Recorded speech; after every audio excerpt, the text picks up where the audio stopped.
네, 안녕하세요. 이번에는 쉽게 구하실 수 있는 원두로 집에서 맛있게 커피 만들어 드실 수 있는 홈카페 레시피 한 가지 알려드리겠습니다. 먼저 전에 제가 크게 비용을 투자하지 않고서도 집에서 드립커피 만들어 드실 수 있게끔 이제 다이소에서 구입한 드리퍼와 종이 필터를 가지고 라떼를 만들어 드실 수 있는 그런 레시피 영상을 제가 하나 올려드렸었는데요. 오늘도 다이소 드리퍼와 다이소 종이 필터를 사용을 하여서요, 라떼를 만들어 드실 수 있는 그런 레시피 영상 한 가지 준비를 해 봤습니다. 또 참고로 뭐 어떻게 보면 저 때문에 이 드리퍼와 종이 필터 구입을 하셨다면 적어도 그 두 가지 정도 그런 집에서 만들어 드실 수 있는 레시피는 알고 계셔야 하지 않을까. 그래서 조금 덜 아깝겠죠. 네. 그렇게 생각을 해서 준비한 영상이기도 합니다.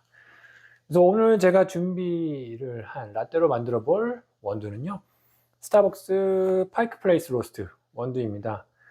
이 원두를 제가 전에 한번 드립커피 만드는 영상을 제가 올려드린 적이 있는데요. 그때 제가 이제 말씀드렸던 것이 이 원두는 전반적으로 그 혀에서 느껴지는 쓴맛이 있어서요. 쓴맛을 이제 어떻게 컨트롤 하느냐가 관건이 어떤 그런 원두였죠. 그래서 레시피와 이제 우유의 종류에 대해서 알려드리기 전에요, 레시피 만들면서 주안점으로 제가 두었던 것에 대해서 잠깐 말씀을 드릴게요. 그래서 이제 라떼라는 음료가 제 생각에는 원물과 원물의 그런 순수한 만남이라고 생각하거든요. 원재료와 원재료죠.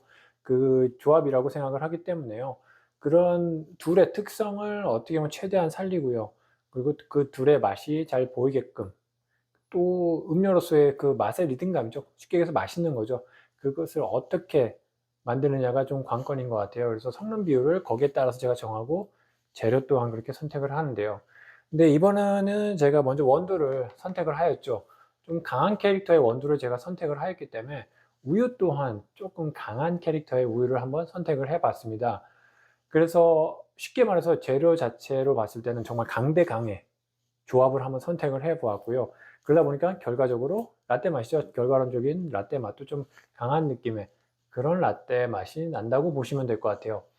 음, 이제 라떼 맛으로만 보면은 이제 예전에 생커피에 우유를 넣어서 조금 부드럽게 해서 먹는다는 어떻게 보면 라떼 전통적인 개념이죠. 그래서 커피에 우유를 왜 넣지? 라는 질문에 어떻게 보면 좋은 예시가 될 수 있는 그런 원래 라떼의 존재 이유라고 말씀드릴 수 있을까요? 예. 그런 이유를 보여줄 수 있는 그런 커피 같습니다. 그래서 제가 이제 이번에 선택한 우유는요, 바로 저지 우유입니다. 예, 이 저지 우유 특징 말씀드리면 전반적으로 굉장히 좀 묵직해요. 무거운 느낌이 이제 강한 우유라고 보시면 되고요. 그래서 어떻게 보면 파이크 플레이스의 그런 강한 맛을 베이스에 이제 깔아 놓으면서 우유도 강한 묵직한 느낌의 우유를 거기에 얻는다라는 약간 그런 개념의 라떼라고 보시면 될 것 같아요. 그래서 쉽게 얘기해 혀와 후미에서 이제 느껴지는 강한 커피 맛을 적당히 남겨 놓으면서요, 그 위에다가 묵직한 바디감까지 얹어지는 그런 드립커피 라떼 레시피라고 생각하시면 되겠습니다. 이제 뭐 어떻게 보면 이렇게 말로 설명드리면 이해하기 쉽지 않으실 거예요. 그쵸? 네. 그래서 이제부터 제가 쉽게 따라 하실 수 있게 레시피를 만들어 놓은 것을 알려드릴 건데요. 참고로 말씀드리면 원두도 이제 매장에서 구입하실 때 핸드드립용으로 갈아 달라고 해서 구입을 하시면 됩니다. 이번에도 똑같이 저도 매장에서 갈아온 원두로 지금 준비를 했기 때문에요. 구입하실 때 그렇게 해서 재료를 준비하시면 되고요. 이제 재료가 준비가 되었으니 이제부터 레시피 보여드리겠습니다.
이제 이렇게 만들어진 라떼의 맛을 한번 봐야죠.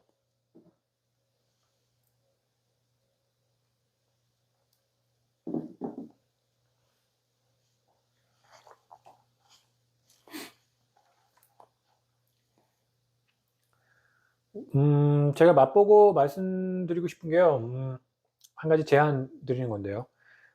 조금 더 라떼 맛을 좀 분석적으로 정말 어떻게 느껴지는지 그런 거에 대해서 조금 더 분석적으로 느껴보고 싶다라고 하시는 분들은 제가 아까 추출하고 좀 남은 커피 원액이 있으면은 요거 한번 드셔 보시라고 제가 제안 드립니다. 그래서 이 라떼 맛이 정말로 이제 원액 드시면 바로 아실 거예요. 굉장히 강한 쓴맛과 강한 후미를 가지고 있는 커피거든요.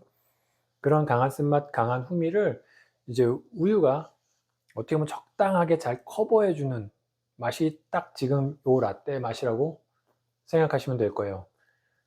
그래서 아까 제가 초반에 말씀드렸잖아요. 오늘 만들어 드리는 이 알려드리는 라떼 레시피는 전반적으로 좀 강한 캐릭터를 가진 라떼입니다라고 말씀드려서요. 제가 지금 이 라떼를 맛을 보아도 정말 제가 이걸 추천을 드린다라고 하면 이제 연한 라떼 좋아하시는 분들보다는 조금 더 진하고 아니면 맛에 좀 리듬감이 있는 그런 강약이 있는 라떼 좋아하시는 분들에게 추천드리면 제 생각에는 딱 좋아하실 만한 라떼라고 생각이 들고요. 그리고 이제 어떻게 보면 '다른 우유로 한번 해 보고 싶다.'라고 생각을 하실 수도 있어요. 그게 지금 오늘 말씀드리는 우유가 어떻게 보면 평상시에 잘 안 드시는 우유이기 때문에요. 그래서 만약에 평상시에 드시던 우유가 있으시다면 그걸로도 한번 비교 테스트해 보시는 것도 재미있으실 겁니다. 이제 추출 레시피 똑같이 하시면 되고요. 섞는 것도 아까 제가 1 대 1 비율 말씀드렸잖아요. 그렇게 해서 1 대 1로 한번 섞어서 드셔 보시면은 제 생각에는 오히려 이 저지우유의 특성에 대해서 저지우유의 맛에 대해서 쪼끔 더 어떻게 보면 잘 느끼시지 않을까, 오히려 그러지 않을까라고 생각이 듭니다. 저도 이제 이 레시피 잡으면서 여러 다른 우유들을 이제 가지고도 한번 이제 테스트를 해 봤는데요. 어떻게 보면 이 원두가 가진 특성하고 가장 잘 맞는 우유가 이 우유고 어떻게 보면 그쵸. 결과물인 라떼가 가장 맛있었다고 제가 느껴서 지금 이렇게 알려드리는 거니깐요. 제 경험상 다른 우유 만약에 쓰시면은 생각보다 맛 차이 많이 나실 거예요. 그게 어떻게 보면 우유가 굉장히 좀 캐릭터가 있는 우유예요. 그래서 그렇다고 보시면 되고요. 그래서 이제 만들어 보시다가 궁금하신 거나 아니면 질문 있으시면 언제든 댓글 달아 주시길 바라고요. 오늘도 맛있게 커피 드시길 바라면서 저는 여기까지 하겠습니다. 감사합니다.